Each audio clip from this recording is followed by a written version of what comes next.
Definitely a Christmas movie. Welcome back to A Celtic State of Mind. I'm Paul John Dykes. I'm joined by Ian Conroy all the way from New Zealand and Liam Carrigan dialing in from Japan. I found it funny, actually. The only thing I found funny on the way home from the League Cup final was Liam and Kevin being questioned as to why they weren't at the game, Ian. I mean, Australia and Japan, it's a stretch. It's a stretch, guys. Why are you commenting on the game? You weren't there. Well, that's pretty difficult for you. Transatlantic Celts. We are here, regardless of where you are. I think we're all kind of feeling the same right now in relation to what's happening at our football club. And it is our football club. The tagline today, Ian, reads, Celtic is not a billionaire's plaything, and we need a leader to step up. We are at crisis point with this football club right here. I've got my theory around it. We'll get to that. How do you stand up? How do you step up and go toe-to-toe with a billionaire who doesn't have a majority share of the football club, but controls it and everybody who works for that club? How do you deal with this? Because as fans come together, fans build communities, fans have action plans, and fans try to protest, and we're getting batted away. We're just getting swatted away, left, right, and centre, divide and conquer, ban the Green Brigade, ban the fan media. You know, they will continually swat us away, it feels.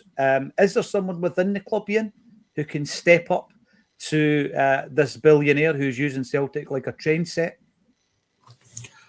The answer to that is I don't know. I don't know the inner workings. Don't know the personalities. You know, the personal personalities of sort of any of the protagonists at Celtic. Just off camera there, we were talking about Peter Lawwell, and it seemed to be, you rightly mentioned, you know, that he was sort of the man who, let's be honest, he's done a fantastic job during his tenure in terms of, you know, financially, you know, getting his to a certain level, you know, in terms of a business model, he's done a remarkable job. But I think that kind of model has become stale. But he couldn't do it alone. And I think it was a lot of times it was sort of by luck or judgment rather than judgment. In terms of the hit rate that we had in terms of transfers and things like that, I think we locked out really when we obviously we got Martin O'Neill, which was a Dermot Desmond appointment, which I congratulate him on. And then obviously we got Gordon Strachan, who it was an entirely different remit that he had, but you know, a successful one as well. So. In terms of people standing up to Dermot Desmond, I don't know what his day-to-day is in terms of his you know, his input into Celtic day-to-day. I can only assume that it's not a great deal, and that he leaves those that he's employed to run the show, and they're not cutting the mustard, as we know. I do think that there's serious questions to be asked for the kind of the football department. Am I right in saying that Brendan Rodgers actually reported to Paul Tidsdale? Was that right? Or yeah, Paul Tisdale's the head of the football operations, and you're absolutely spot on. The manager reports to Paul Tisdale. If you've got a organisational chart, Tisdale's above the gaffer, so he's now above Nancy. And you're talking about dynamics here. We get questioned quite a lot, which is fine in relation to gossip. And speculation and opinion, and all of these things are fine. And then you get to the point as well where you do a bit of digging, you speak to a number of different people who are very close to, and in the past have been employed by the company of Celtic Football Club. And what then happens is you get information and you're able to offer that to the fan base, especially in times like this. There's no point in holding back. Everybody needs to know what's going on behind the scenes, Ian. But that is the situation. And you're talking there about what the day-to-day running. Dermot Desmond's nowhere near Celtic, but he still controls what happens at Celtic. He still controls the decision-making process. And I've already gone through this. I don't want to bore anybody tuning in. It was his decision to bring Paul Tisdale to the football club. The Stevenage manager, that was his last position in football. Stevenage. We're coming up against Champions League opponents. We want to be a Champions League team. And by the way, the caveat to that is we all know we can't win the Champions League. But we were a Champions League team last season. And I said yesterday, from the Allianz to the Also-Rans, that's Celtic right now. In 10 months, we've gone from Bayern Munich to the state that we're in just now. We were a Champions League team last season, Liam. I don't think there's many Celtic supporters who are unrealistic enough to think that it gets much better than that if you continually do what we did last season, though, Liam. And you switch the 7 out of 9 failures into 7 out of 9 appearances in the league stage of the Champions League, then eventually you become stronger. And eventually your aspirations might go up a notch. And that could well be that we don't want to play a playoff knockout. We want to play a knockout round. A knockout. Let's talk about last 16s again. That won't happen unless you have a vision. And with regards to going back to what Ian said, Dermot Desmond's involvement in day-to-day is to put people in positions at the football club who will not be like Don Mackay, who will not be like Brendan Rodgers and question the way that things work. Yeah. First of all, in defence of Stevenage, I mean, they're good, but they're no Stockport County, so, let's... Who would win? Who would win from Stevenage? I don't know. Who knows? No. I've had a couple of days to think about this, because anybody who watched the post-match on Sunday would see that I was very angry and very vocal about who I blame for this situation.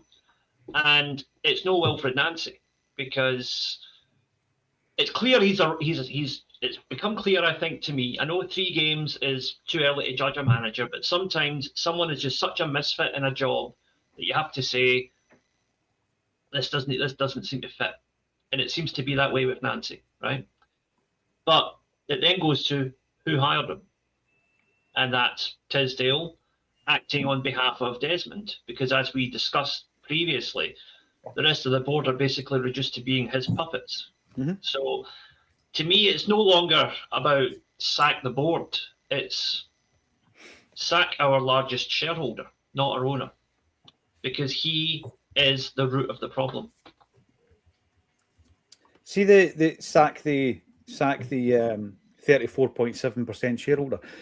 This situation and talking about what we do next, I'm going to bring him in because it's a tradition that we bring Jungle Lion in first. All right, it is a tradition. One of these days, we will get into Jungle Lion's man cave out his back garden, and we will stream live from it. I swear to you. Martin O'Neill knew exactly what he said yesterday. Maybe he's seen through the board as well. He goes on to say that where does this end? What needs to happen? Today, I want to talk about where does it end, and in order to get there, you need to, I think, do this in stages. And the first stage won't be Dermot Desmond is removed from the football club. That ain't happening. That will cost £100 million, and it would also mean that the billionaire is willing to sell the shares. And at this moment in time, I don't think he would. So you then say, what can we do in the meantime to try and stabilise what seems to be a football club in a tailspin, in free fall, Ian? And I just think that you do it in stages. Now, obviously, the fans have come together. They've been criticised, incredibly so. There's definitely quite a lot of bored bots on the social media channels who are targeting anybody who supports the Celtic Fans Collective. I look at the Celtic Fans Collective and think, look, there are a bunch of Celtic supporters like the rest of us who are deeply concerned about the way that our football club is going, and they want to do something about it, and they spend every single day trying to do something about it. So I find it difficult to criticise anybody who's trying to do something constructive, Ian. In terms of a plan, I actually think that it's going to happen from the inside at the club. I'm hearing a lot of talk about boycotts. And what I said yesterday in relation to that, and I've lived through the boycott era, if you want to call it that, the early 90s, where the fans came together. The fans knew exactly what the figure was in terms of the club being run as a going concern. And the fans knew that if the attendance fell below a certain amount, the bank were going to call in the debt, and it was over for the old board. And by the way, it might even have been over for Celtic Football Club, but we knew there were others waiting in the wings. Jerry Weisfeld's consortium was waiting in the wing, and Fergus McCann's consortium was waiting in the wings as well. And, Fergus ran the show, but there was a coming together of sorts in order to form a board and run the football club into a new era. So I've heard a lot of that. But what I'll say to you, Ian, is, and this isn't us just blarting it because so many people are tuning in, etc., but Celtic, in terms of fan media, are very, very healthy. We have a lot of strong voices in the fan media landscape. And I think with regards to Acsom, we've got 1.3 million people watching us over a month, every month consistently across a number of different platforms. You look at yesterday's show just on YouTube, 30,000 people tuned in. And then you look at it on Twitter or X, and about 20,000 people watched it on there. We have got a fans forum. We've got a community of Celtic supporters every single day, Ian, that we can tap into. And a lot of people are coming to me across all the different platforms that we have a presence on, and they're saying, what are we going to do? And that's what happens, Ian, because people love Celtic, and they do want some kind of leadership. They actually want somebody to come to them and say, this is a plan, this is what we're going to do. And everybody buys into it. And this is what the end game is. This is the objective. But one concerning thing that I've got coming through, and it's at the live event as we had at the weekend, it's across the social media platforms where we have something like 140,000 followers across all. You get literally hundreds of messages from Celtic fans, really concerned Celtic fans. And I'm hearing a lot of long-time season ticket holders coming to me without mentioning boycott, Ian, saying, I'm simply not renewing my ticket. Unless something gives, I'm not renewing my season ticket. Now, I met somebody at the weekend, 40 years they've had a season ticket. Other people have come onto the social media and DM'd me and emailed me with similar tales, Ian, where they've been Celtic season tickets holders for 20-odd, 30-odd years, and they're saying, no more. I'm not being treated like this anymore. Until there's change, I will not be renewing. That is deeply concerning for me as a Celtic supporter. It should be for the club as well. Well, it kind of smacks of the kind of the shortism attitude that the club seem to have. The fact that there doesn't seem to be a plan, like a long-term plan or a medium-term plan or even a short-term plan. It seems like we're winging it.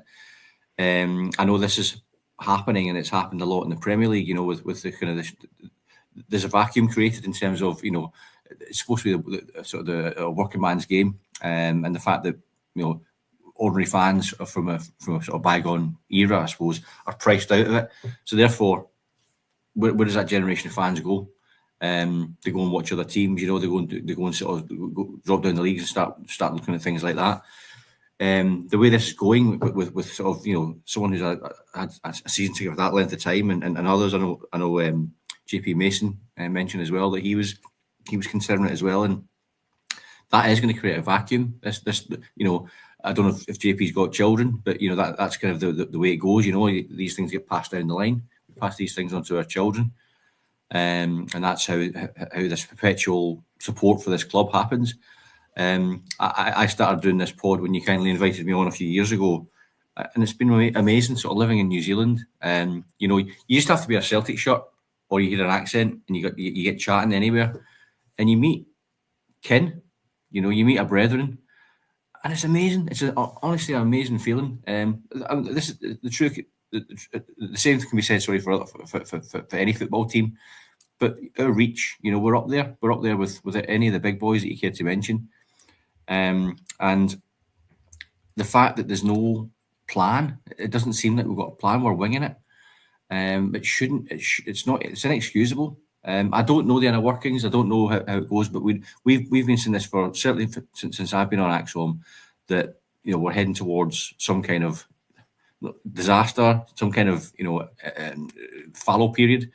I know. I've been saying it prior to I came onto the show, and it's at least 10 years in the making, really. Stretching right back to Martin O'Neill, actually, when his sort of last season. It's not good enough. It's not good enough. And you look at Jim Radcliffe. I was just thinking about this today. I've thought about it a few times. You look at Amarin plays a similar system to Nancy, and he did a similar thing where he came in. He's tried to change it really quickly. But if you look at obviously the Manchester United fans have had a massive issue with the Glazers, and they still can't get rid of them, which is it's terrible for that club. The amount of debt that's been serviced against the club, it means that they can't be at the pinnacle of where they used to be. But Jim Ratcliffe, his sort of minority shareholding that's come in, at least they have a plan. They've gone out and they're taking the pain, and they're sticking with Amarin. But they've gone out and got best in class people, the people they think are best in class. They've got the guys from Manchester City, and they went and got Jason Wilcox at Southampton. They're putting these key components together in the hope that, you know, it will yield some degree of success in the longer term. It's not short-termism that we're doing. So I don't know where we go from here, really. I shared in the group chat earlier on. I'm conscious I'm rambling again, but I was thinking about AC Milan, and I shared that sort of story with, I don't know if anyone saw it, about, you know, how the downfall of AC Milan.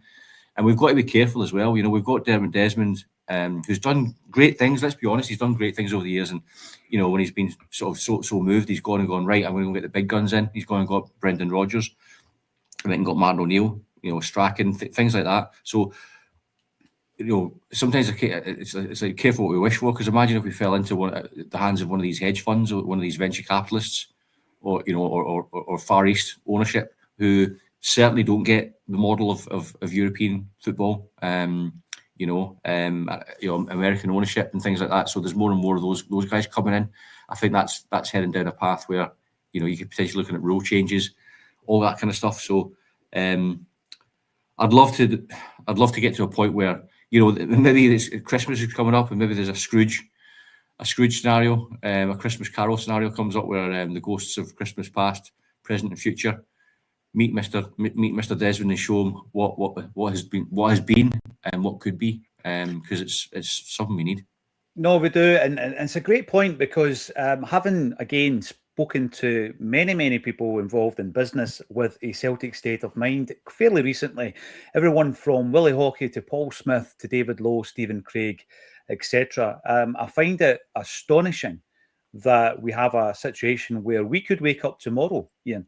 We could wake up tomorrow and the club sold. And due to the fact of the stranglehold, if you like, in terms of the makeup of the shareholding, we would not be pre-warned about it until someone else has 20% of the shareholding or the proxy of shares. That would happen without any dialogue. It would just happen. You would just find out about it.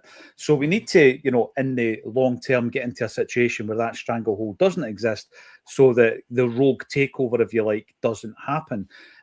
People constantly tell you, be careful what you wish for. We, at this moment in time, are firefighting.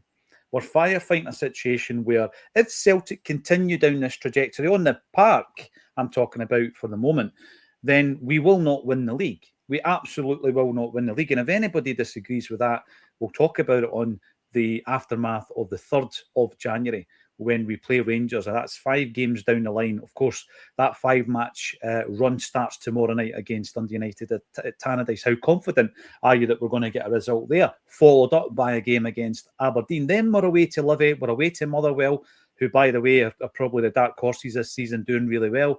And then it's a game against Rangers. We have a manager who doesn't, and it's as simple as this, doesn't get it. He doesn't get the fact, Liam, that, you know, the bedding in period is your journey to the stadium, mate.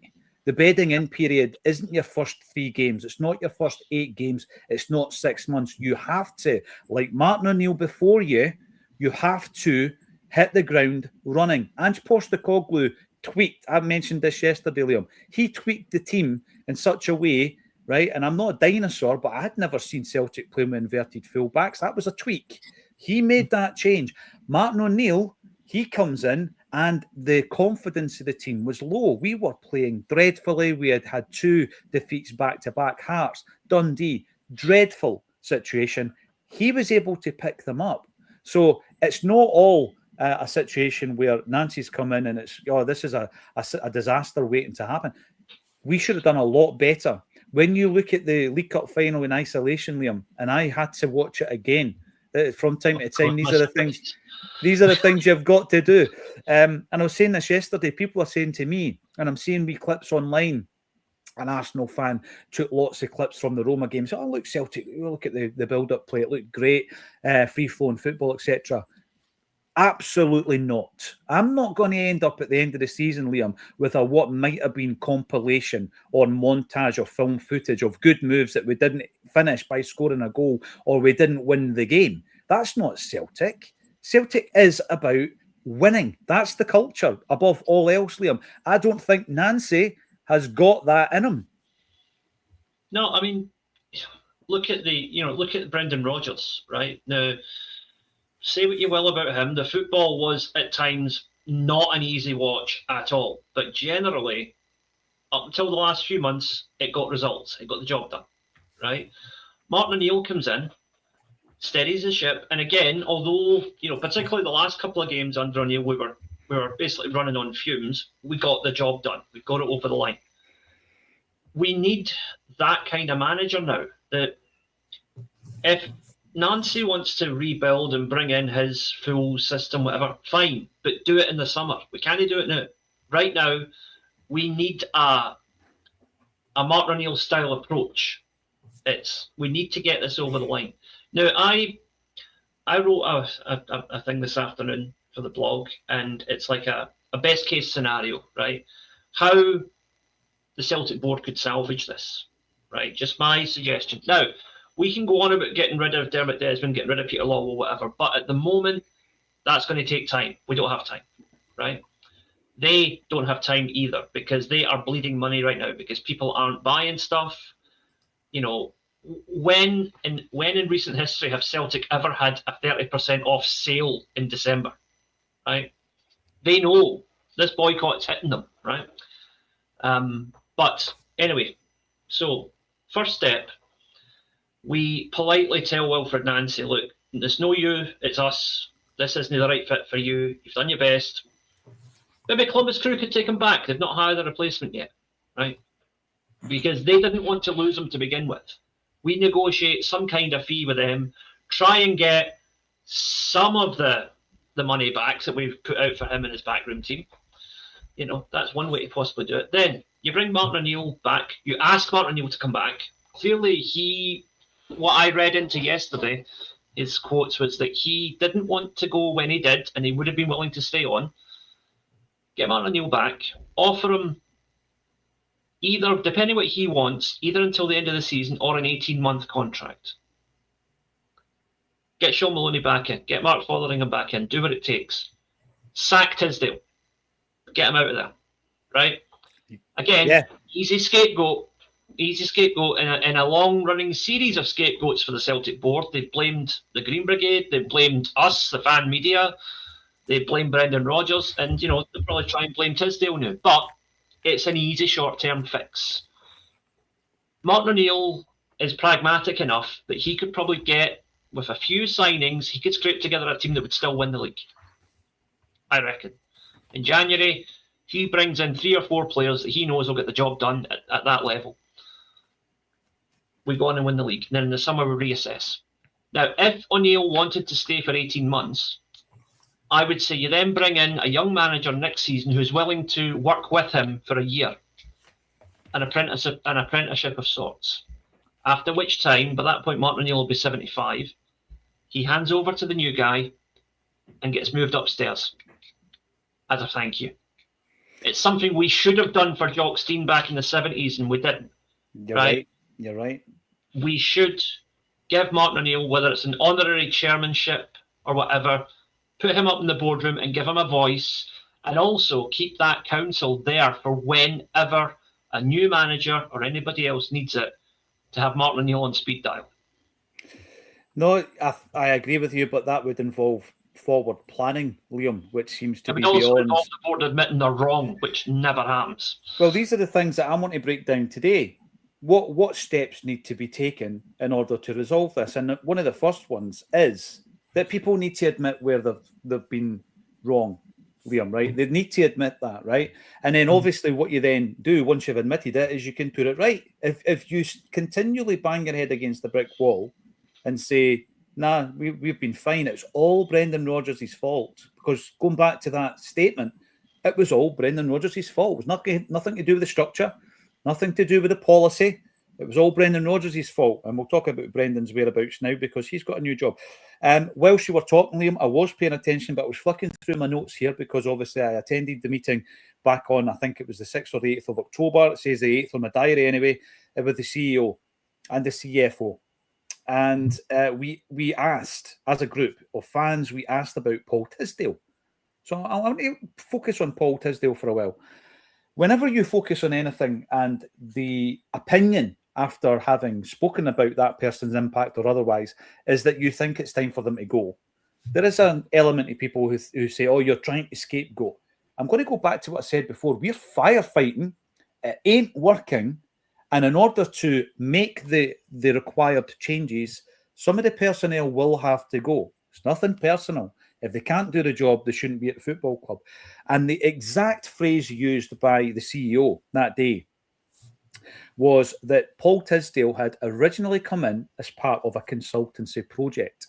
Now, off the top of my head, I'm going to say that Mark Lowell left the football club in March 2024. I think that was when he left. He came in May 2022 and he left. So he looked after the second season of Ange Postecoglou, a season in which we won the treble.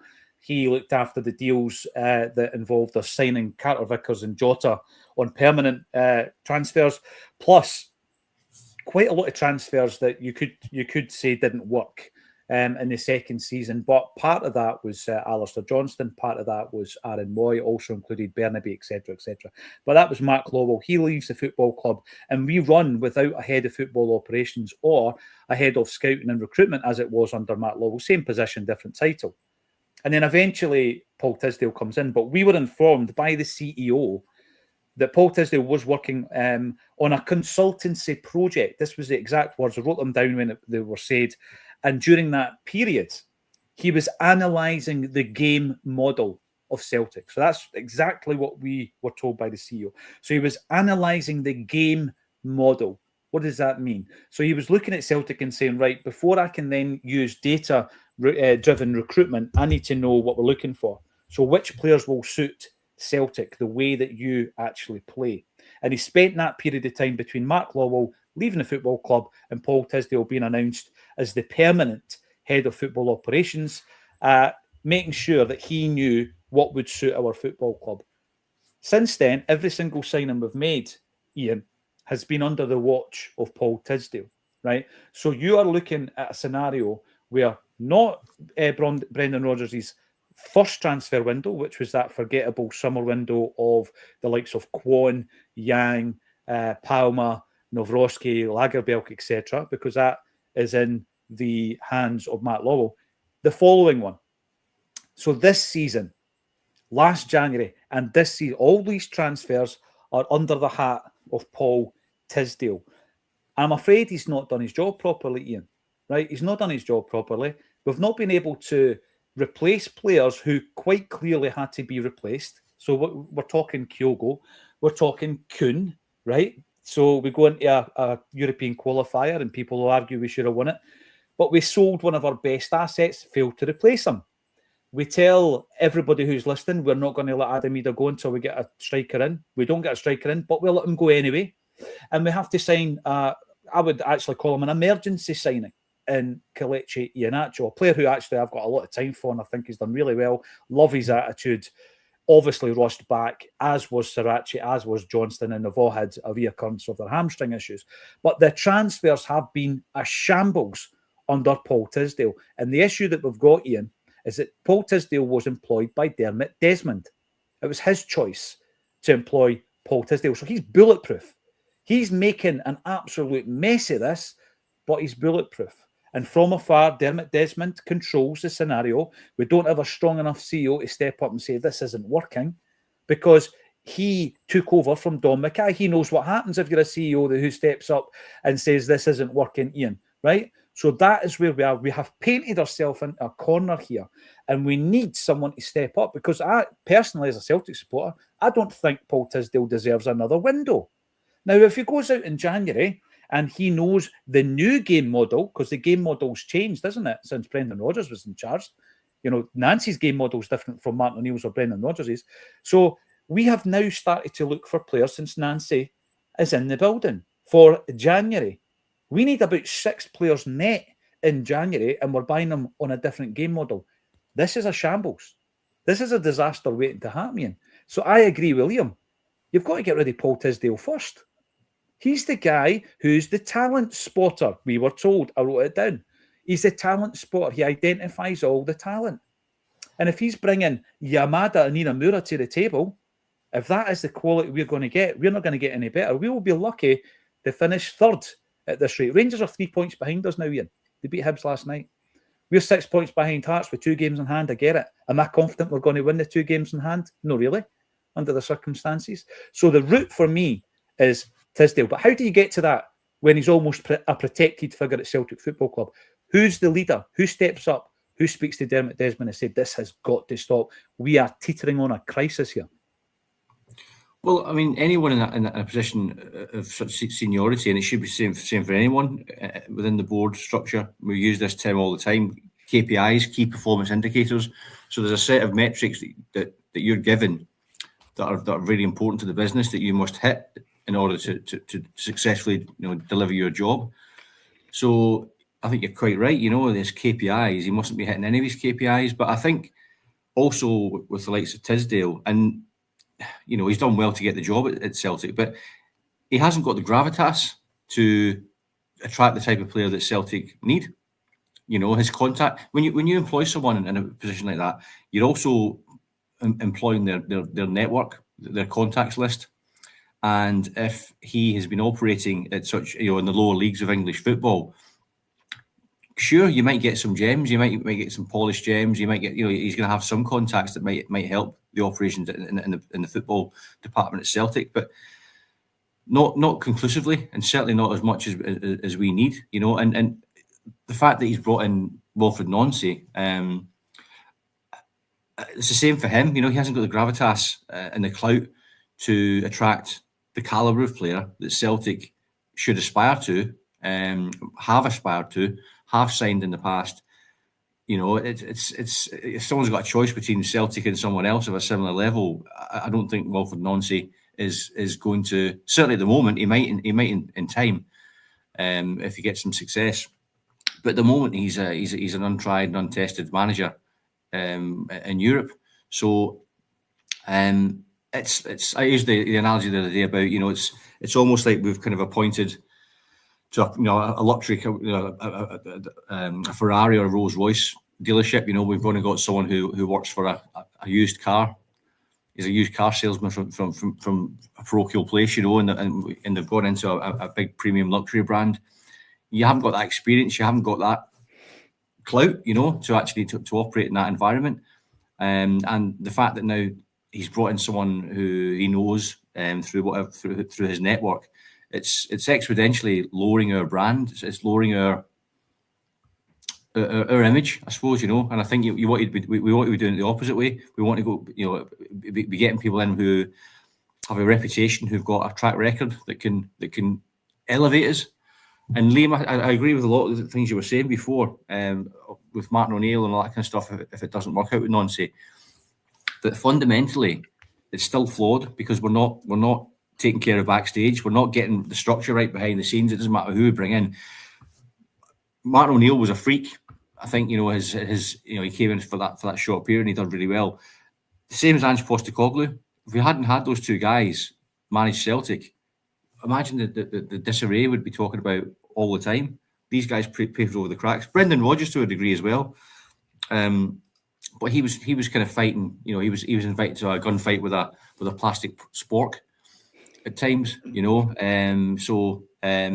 So that's kind of the landscape. It needs root and branch. We've used that term before. It needs root and branch looking into. Go out and find where it works. Go out and find the people who are doing what we want to achieve as a football club. Bring them in as a team. Go and headhunt people. The chief executive should be doing that, but clearly he's not in charge. He should be doing the hiring and firing. He should be setting mandates and structure. Building contact networks with other clubs. All that kind of good stuff. It's clearly not happening. So we can see it from afar. And as a fan base, we're saying it because we love the club. We all have a common goal, which is for Celtic to be, on an even footing and to be doing well, and we're not. So, what a mess. Well, you mentioned kindred spirits, kinship, kinsmen.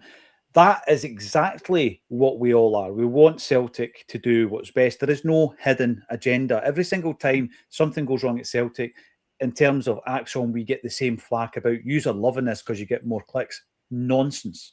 Over a month, in terms of our average viewership, it doesn't make a big difference. Believe me, we get more people tuning in when Martin O'Neill does well for Celtic, when Celtic win quadruple trebles. And that's a fact because I've got access to the data.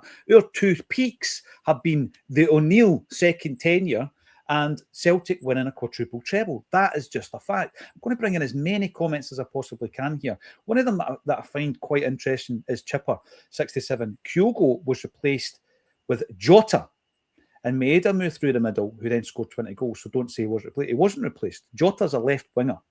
Kyogo is a centre forward. Now, Kyogo left the football club in the winter window. So let's have a look at Kyogo. He leaves the football club and it's £10 million that we bring in. And in that winter window, we bring in Jeffrey Schlupp and Jota being a left winger. Now, yes, we've adapted to the fact that we didn't have a striker, and that change of position of Dyson Maeda worked out to good effect, but he's not the replacement for Kyogo. They're two completely different players who naturally play in different positions. So let's run through the transfers since then, and let's try and identify who has been the replacement for Kyogo Furuhashi. Well, it wasn't Kieran Tierney, Isaac English, Ross Doohan, Benjamin Nigren, Callum Osmond, player for the future, not a replacement for Kyogo, Inamura, Shin Yamada, ? Simpson Pusey, Michel Ange Balikwisha, Sarachi, Tuneke, Iheanacho. So you've got three strikers in that list of players that we have brought in who could be in a bracket saying replacement for Kyogo. The first one's Callum Osmond. Never played a senior game of football until he came to Celtic. He wasn't a replacement for Kyogo. Absolutely not. Shin Yamada, I believe the talent spotter thought that he was the replacement, and Brendan Rodgers said he's not up to scratch. I'll ask Liam in a minute his thoughts on that one. And Kelechi Iheanacho is a player who I think was a short-term signing for Brendan Rodgers because he was let down by the recruitment team in not replacing Kyogo. And I'm a fan of Iheanacho, by the way. I thought his attitude was absolutely tremendous at the weekend, but it was not something that was planned. And Yamada, I believe, Liam, was Tisdale's replacement for Kyogo. And this is part of the problem because he's nowhere near that level of a Kyogo Furuhashi. No, see, the problem is, if you look at the stats, just the stats and the data alone, Yamada's return the previous J-League season, he wasn't having a great season when we signed him mid-season from Kawasaki, but the previous season, his stats in terms of goals and assists were up there with Kyogo and Dyson before we signed them. But a couple of caveats. He was playing in one of the strongest teams in the league, not quite at the level of Celtic, but a team that you would certainly expect to win most of the games they play, right? So that has its advantages. He's naturally going to get more chances. Whereas Kyogo was playing for Vissel Kobe, who were a strong team, but by no means guaranteed to win the league at that point. So he had to work harder for the chances that he got for a similar goal return. Kyogo is, if you look slightly deeper beyond the surface, you could see a definite gap where Kyogo is a much better player than Shin, right? No question about that. But Shin had the potential to step up and be that player. But unfortunately, he's not had the chance because he's not there yet. And Rodgers has looked at it and thought, well, I need a guy who can come in and score goals now. And this guy isn't it. And it's a shame for Shin because I really, he was on the verge of breaking into the Japan squad. He'd already had one cap, albeit in a, pretty much a B team game, but it's still an international cap's an international cap. But that's completely out the window now. And the thing with point raised a minute ago about Dyson being the replacement for Kyogo, last season was kind of a freak occurrence for Dyson because every other season where he has played as a striker and scored 15, 20 goals plus, he's played as a front two. He's always played as a front two. His last season in the J-League, I believe he was the joint top scorer with his strike partner at Yokohama Marinos, a Brazilian fellow whose name I can't remember. They both had 16 goals apiece. So Dyson was playing as part of a front two. And the other guy was the bigger, sort of more the Iheanacho type, the target man. And I think that's what we tried to do on Sunday up until Iheanacho got injured, is we were trying to go with Iheanacho as the target man and Dyson playing off him, which could have worked. But again, you can't base your entire set up for a cup final on a player who's just come back from injury and could easily get injured again, as indeed is what happened. Mm-hmm. And that's where, it's a good idea in principle, but managerial naivety comes into it, because Iheanacho goes off. We do not have another player who can hold up the play and turn on the ball what he can. We just simply don't have it. And by the way, just in listening to yourself there, Liam, I would also stress that during that period of transfers that I've just read out, we also lost another striker in Adam Ida. So if you were looking at it on paper, and as Brian Clough famously said, football's not played on paper. Shin Yamada, if you're looking at personnel, has come in for Kyogo Furuhashi, and Iheanacho's come in for Adam Ida. If you want to look at the transfer fees paid, the transfer fees put out there, Celtic are playing Russian roulette with trying to bring in replacements. You're selling a £10 million striker and bringing in Shin Yamada, who it's not worked out for, £1.5 million. So you're selling high and you're going right down to the bargain basement to try and buy cheap, thinking that you can turn that round and thinking that you can turn that into a £10 million sale. It's not where we are. I mean, in terms of data and recruitment, Ian, and having a project, etc., that works. It does work in football. It absolutely does. But we're not using data systems that are at the levels required to ensure that we are getting value for money there. You just need to look at the signings that Hearts have paid to make a massive difference to their squad this season. They've spent in the region of 200 to 300 grand. They have spent on an Inamura. That's what they've done, and they're sitting top of the league. Celtic are spending money, they're hemorrhaging money, and it's bad money after bad money at the moment because we don't have any kind of contact basis that Liam touched on before, where we can go to agencies or agents and say, and then trust that agent to give you someone that's actually going to make a difference to your squad.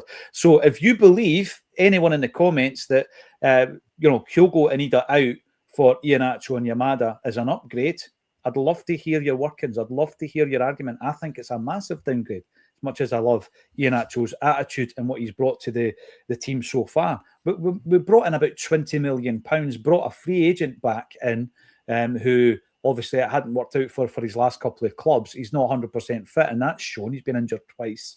And Shin Yamada, and it's just not worked out for him either. Paddy Lavery is saying Dr. Do Nothing. I'm pretty sure that was Dr. Doolittle was Chris Sutton's quote on Paul Tisdale. And again, it's not about targeting individuals on a personal level. I want what's best for Celtic. We can't go into January with Paul Tisdale identifying a talent. I'm sorry, absolutely not confident that he can do that. And then once let's say we did identify talent, Ian, we then have an issue of getting the deal over the line. Again, nothing personal, but our CEO and CFO proven they're coming up with numerous excuses, everything from FSA restrictions to tax laws in Belgium. We've been fed 1,000,001 different reasons as to why you can't get the deal done. You just aren't great negotiators, I'm afraid. We've heard the stories about leaving the room to make a phone call to ensure that you can pay an extra 200 grand. These guys are not the kind of powerhouses you need to do deals all over Europe, are they? No, they're not.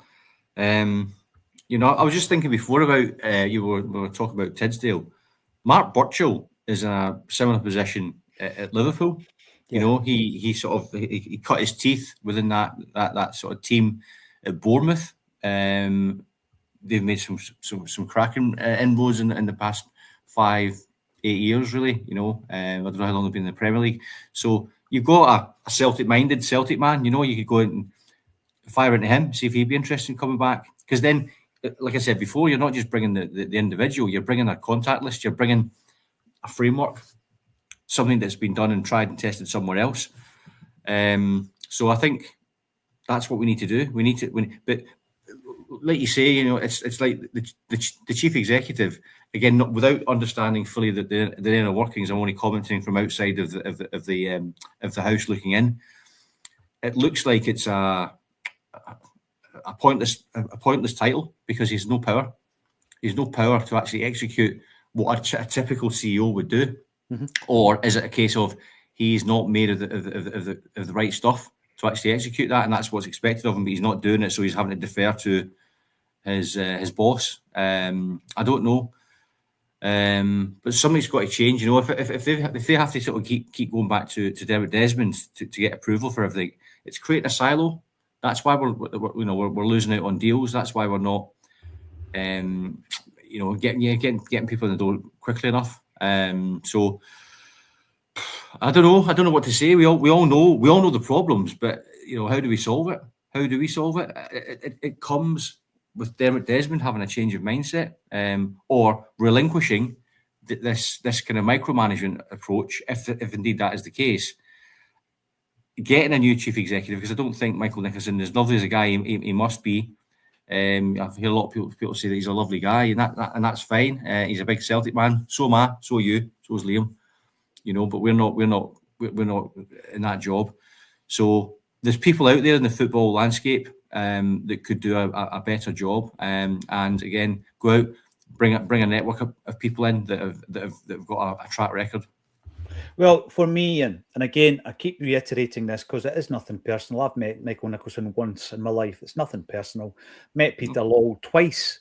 And as I keep saying, I think over the piece, and people will argue the toss, he's a Marmite figure and all this kind of stuff. But since 2003, right up until his departure after the COVID season and being replaced with Don Mackay, if you were to look at it in its entirety, the job he did in terms of a financial organisation, which is part of what Celtic is, he did his job well. Yeah, you can start talking about little moments and players we should have got, we didn't get, and relationships and the power that he himself had in terms of a de facto director of football and all the arguments that you're going to have. But over the piece, I think that in time, his legacy would have been more respected than it was maybe at the time of him departing the club. A wee bit like Ferguson. I'm not saying they're as important as each other, because they're not. Fergus is on a bit of a pedestal for me. So Peter Lawwell then had an incredible amount of sway at Celtic when he held the position of CEO. Michael Nicholson does not, right? And apparently, as well as being a nice guy and a Celtic fan, he was very good at his previous job at Celtic, Ian. Very good. Which obviously resulted in him being ushered up the ladder when Don Mackay left, and for an interim period, Michael Nicholson took on that role. He was then given it permanently. Right, listen, he either leaves the football club or he goes back to his other role. If he wants to stay at Celtic, he's got a job in his other role. He's very good at that. But he's not a CEO. And he had no track record as a CEO prior to coming to Celtic. He's a rookie, Ian. I mean, I thought we'd got past that, even, as a manager at a football club. Liam Brady was a rookie, didn't work out. John Barnes, rookie, didn't work out. The only time it's ever worked out, I think, is Neil Lennon. First time he came in, first managerial position. He was a rookie manager and it worked out. But the circumstances around that and everything else were quite unique. One season later, Rangers are liquidated and we have a bit of a free hit at it over a few seasons, not diminishing what he achieved. The achievements of Neil Lennon were tremendous. First time round and second time round for a spell. So CEO, we need someone to behave like a CEO. And what that requires is leadership. So I'm asking the question today, if you want to make changes at Celtic, they're not coming direct from Dermot Desmond. Someone else has to step up within the club and say, look, this isn't working. We're going to have to make big changes. Now, we've got two people on the board, and Tom Allison and Brian Wilson, who combined have got 44 years service as Celtic board members. That's an astonishing amount of experience. They don't really bring much to the table, do they? They absolutely don't. But surely, if you want change, you need to tap into everybody who's there and say, look, we need to, as a group of directors of the football club, we need to speak to Dermot Desmond about making some changes, because if we don't, we are facing an issue at the football club that might knock us back about 5 years very, very quickly. Because what you then have to do is you then have to rebuild your boardroom, you need to rebuild your football department, and this could take some time. So it's not about relinquishing one title. We did that before, Liam. Ange Postecoglou came in and won it right back. It might not be as easy as that with the amount of different issues that this football club has at the moment. No, because I mean, what I outlined earlier, like the salvage situation where you bring Martin O'Neill in to kind of steady the ship once again. That is just it's a sticking plaster over a gaping wound. It's not going to hold things together for a few months, but long term, the whole corporate structure of our club needs a complete overhaul.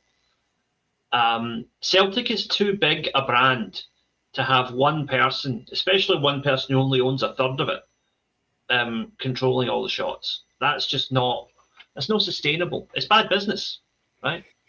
But the problem we have here is that these are, the board is primarily business people. I don't know if Nicholson, whatever, are Celtic fans. They may well be, right? And they may be well intentioned. It might just be down to them simply not being good at their jobs rather than being anything malicious. But the thing is that in business, you get your figures sort of a year behind real time. So anything that the fans do right now in terms of financially hitting the club, the board will have an idea of what's going on, but they won't have to officially declare anything for another year. Mm. So in their minds, they'll be thinking, we ride this out. And that's the big problem with and this is a general football problem, not just Celtic. The problem is that if you run a club like a financial business as opposed to a football club primarily, football clubs are based on season-to-season results. If a club doesn't win the league, the manager might get sacked, right? If a club gets knocked out a cup or loses too many games, the manager might get sacked, right? A company, it could be 18 months, maybe even 2 years from when a CEO starts failing before he's actually called out on it and dismissed at an AGM. Mm-hmm. And that's where we are now. That's the problem. We know that these issues are here, but they're not going to show up on the balance sheet until next year at the earliest. Absolutely right. And another thing that you brought to mind there is, let's say the football club digs their heels in and says, no. We scoped out every single candidate for this job and Nancy was the best man for the job. And then Paul Tisdale then identifies all the talent, Ian, and we bring in 5 or 6 players in January for Nancy's system and it doesn't work out and we don't win the league. The manager is removed from his role as a manager of the football club. If that then happens, we have got a tranche of players who are dysfunctional. We've got some left over from previous regimes. We've got the new guys that have come in to suit a certain system and a certain manager. And then next summer, we are playing catch-up. Now, as I said before, when Ange came in, he played an absolute blinder in the transfer window at that point. I mean, just about every single one was a hit. I think James McCarthy, the 2 boys for Sheffield Wednesday. Other than that, every player seemed to be a hit in that first season. Maybe Ideguchi in the January was another one who was a failure. But all in all, we brought in the quality we needed and we won it, and we were desperate to win that league. Ange never ever spoke about it like that until he had won it. And then he said, look, this was non-negotiable. If it's non-negotiable having lost a league title, Ian, you're not going to win the second one. You're not going to win that second one unless a massive change is going to take place in relation to the management of the football department and also the recruitment. So we're calling it early. Some might think too early. Some might say, you've got to give Nancy a chance. Based on what, Ian? What are we giving him a chance based on? Because I'm saying, right, see the next 5 games. The ones that I've mentioned here, Dundee United, Aberdeen, Livingston, Motherwell and Rangers.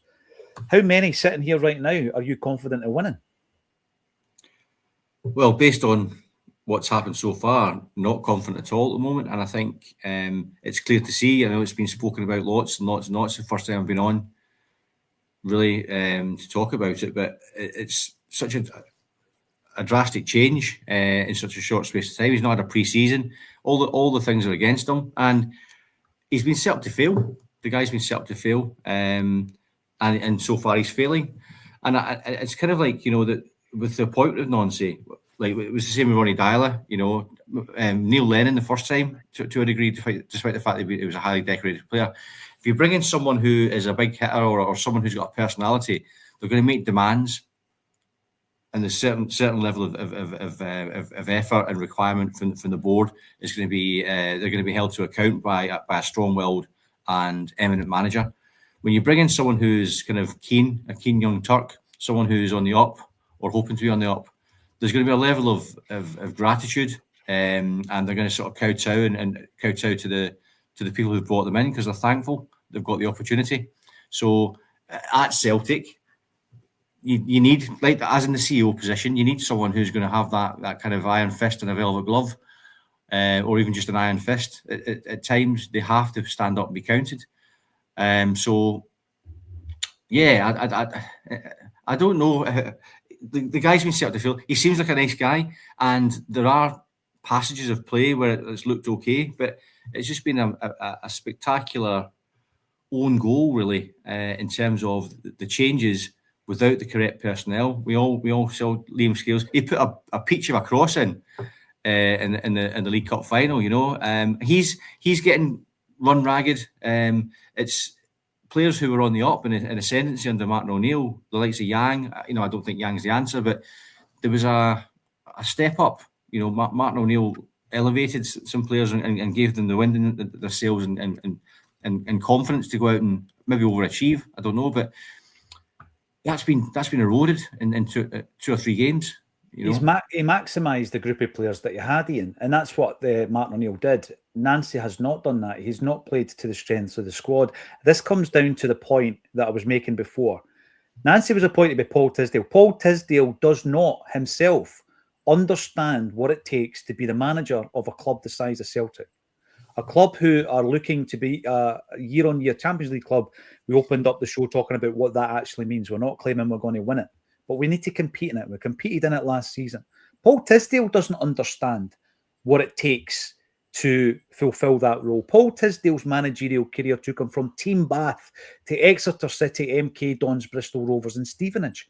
This is a man who doesn't understand the demands of being a Celtic manager, yet he was tasked with finding that talent, and he has opted for Nancy to come over from the MLS. And whether or not he proves me wrong is up for debate, but I'm going to put my colours to the mast right now. This is what I believe. I think it's been a massive error. I think he's in the wrong movie, and you've got to look at the root of that, and that's the decision-making process of Dermot Desmond appointing Paul Tisdale with such an autonomous role within the football club, where in terms of the structure, he is higher up than the manager at the football club. He is identifying talent. It will not bode well for January. People might think this is being negative. This is all based on what we had seen. This is playing out in front of us. And it's not just fan media that's talking like this. There are some big hitting journalists, both in Scotland and in Ireland, who are calling Dermot Desmond out on this, calling the club out on this. So it's not just fan media trying to get crisis clicks. This is reality. And Underwater Cabbage Salesman says, Groundhog Day, episode 1888. Yes, it could well be. I'm going to come to you, though, Liam, because we cannot finish up today without asking you about that jumper. Ian and I did not get the memo. What are you wearing today? What is that? Is that a radical Celtic away strip from the 1980s? What is that? It's a Die-Hard themed Christmas sweater. It says it's not Christmas until Hans Gruber falls from Nakatomi Plaza. So, Alan Rickman's character, Hans Gruber, gets, spoiler alert for a 35-year-old film, he gets knocked out a window at the end and falls to his demise. And that's what's depicted on the sweater. Because Die Hard is a Christmas film. Of course. I will not hear otherwise. It's definitely a Christmas film. I agree with you. It's a good Christmas film. % agree with that. Sports Science Department needs sack too, says the Scottish bike adventurer. That sounds interesting. I'm going to check out your YouTube channel.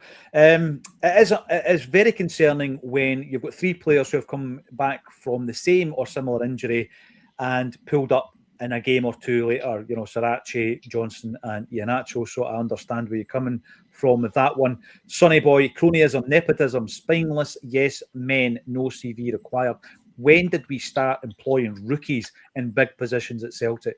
John Curry, Martin O'Neill didn't need a bedding-in period as he was a manager at Celtic for 5 years. Well, it's a good point. He understood, John. He understood. And I've said this before.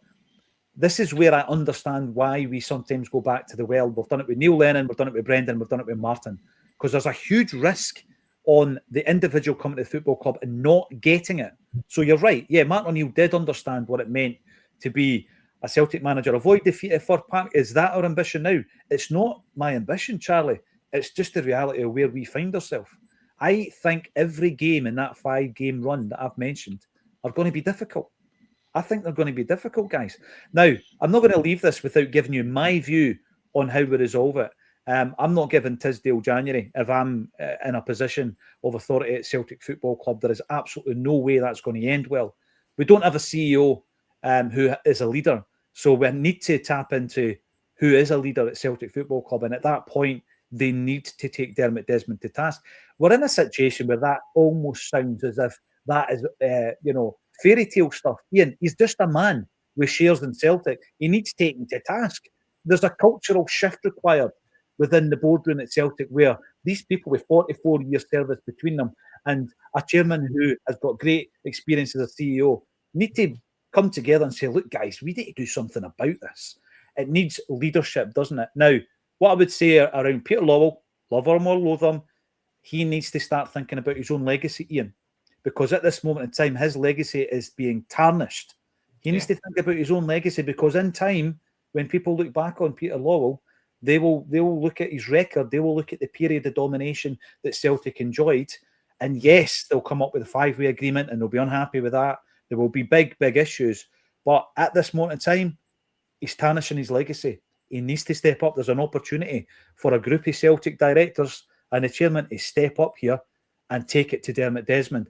Do you think they've got it in them? Do they have the testicular fortitude, Ian? Well, I mean, you said about Peter Lawwell, love him or loathe him. If it's a straight choice, I love him. I love him for what he's done. Without sounding happy clappy, I love fellow Celtic fans, and it's no doubt he's a Celtic fan. He's obviously in the winter of his sort of association with the club, I'm sure, but all of the good that he's done over years and years and years and years, and we haven't always agreed, and we haven't always met eye to eye, but that's what happens in a family. You do butt heads and things like that, but you all have the same common goal. So maybe, just maybe, maybe Peter always like, what? I'm not going to rock the boat. Like Martin O'Neill said in that interview on Talk Sport, it's like he's going to defend Dermot Desmond because he gave him his opportunity. So he has a loyalty to him. Mm-hmm. And that's probably the same for Peter Lawwell as well. Peter Lawwell, and I think Neil Lennon comes into that category. Well, yeah, exactly. And it's I've said that in the past. It's like that's human nature. If it was us, it might be a different conversation. Everyone has different relationships with different people, and you would like to think that Peter Lawwell, he recognises the fact that his reputation, he's been caught in the crossfire, or he's been part of. He's an accomplice really in this downfall of a once great sort of structure and system. So I would hope that he would, as his parting gift to himself actually, as well as Celtic, because remember, it's all supposed to be about Celtic. It's not self-serving. We as fans are not self-serving. We love Celtic. We love the joy that it brings to us. That the highs and lows. It's been many highs over many years, but we've had lows. In the past, and pretty low lows. So let's not forget that as well. But Peter Lawwell, maybe he is the man. Maybe he's the man that comes. Do you know what? Let's try and broker some peace, because I think Dermot Desmond as well. If he did sell, I think he loves the club enough that he would maybe put it into the right hands rather than some kind of hedge fund. I'm hoping so, but it's a good shout there with Peter Lawwell. Maybe he really recognises this and he can do his bit before as a swan song. In summary, because, and again, this isn't having a dig, but it's just the nature of communication. In summary, what I'm saying here is I'm not a board apologist. I am absolutely crippled with frustration when it comes to the way that this football club is run. Absolutely crippled with frustration. I'm not a CEO. I couldn't do the CEO's job better. But what I can do is I can look at how we are performing and saying, well, the worst thing you could do is give the CEO's position to a rookie who has never been a CEO of any company in his life, never mind a company that means so much to so many people worldwide. And that thing is Celtic Football Club. So I'm not a board apologist, but I'm looking at the board. Brian Rose, Sharon Brown, Brian Wilson, Tom Allison. Who have I missed out? Brian Wilson, 20 years. Tom Allison, 24 years together. Michael Nicholson, Chris Mackay, Dermot Desmond. And you've got the chairman of the board and Peter Lawwell. And I ask, please tell me if I'm wrong, where's the leaders? If you were to pick one leader out of that group to take on Dermot Desmond, not to topple him, he's going to have to work with him. But to take him on and say we need massive changes. Who from that group who I've just mentioned is going to do it? Because Brian Wilson ain't doing it. Brian Rose isn't going to do it. Shannon Brown, Chris Mackay, Michael Nicholson, none of them are going to do it. None of them. The only person capable, I believe, is Peter Lawwell. Maybe it is his swan song. And I think the time is now, because we've got a massive January transfer window. And if we make the requisite changes, if we do, we might still be in with a shout at winning this league title. This is not knee-jerk. We're 3 points ahead of Rangers. We're playing Dundee United tomorrow night at Tannadice. Jim Goodwin analysed Celtic on the telly the other day there, and he seemed to know exactly what was going wrong. He will home in on that. He will absolutely home in on the vulnerabilities of the Celtic side. It will be one of these things that we will report every single nuance of. There's some rumours flying about that Paul Tisdale was getting it tight after the game. No one wants that at their work, right? Now, that's something that Peter Lawwell's taking on the chin a million times outside Celtic Park, right? Because you can say what you want about him. He's a bit of a strong character. I think you need the ego and all that to be part of that, and he seems to be able to deal with it. Others can't deal with that. Others cannot deal with that day to day. So we'll need to see over the next days and months to see exactly what's going to happen in terms of change, but that's what I would do. And in terms of the management, I'm not a million miles away from what Liam says. You can make a change. Sometimes you've just got to say, look, we've got this wrong. You can make a change. And I would throw this out there, right? Because I've read different reports in relation to this, conflicting reports. Some people believe that Nancy was the only guy spoken to. I have heard that Kieran McKenna was spoken to, and I've also heard that Ange Postecoglou was asked the question. He was asked the question. I'm not saying there was negotiations. Would you come back? So listen, don't rule it out. Thanks every single one of you for getting involved. Almost 4,000 strong on this Wednesday afternoon. Tremendous Christmas jumper from Liam. I will be wearing mine next week, or maybe not. Give us a thumbs up on the video. Subscribe to the channel if you haven't done so already, and join us tomorrow at 12:30 on A Celtic State of Mind.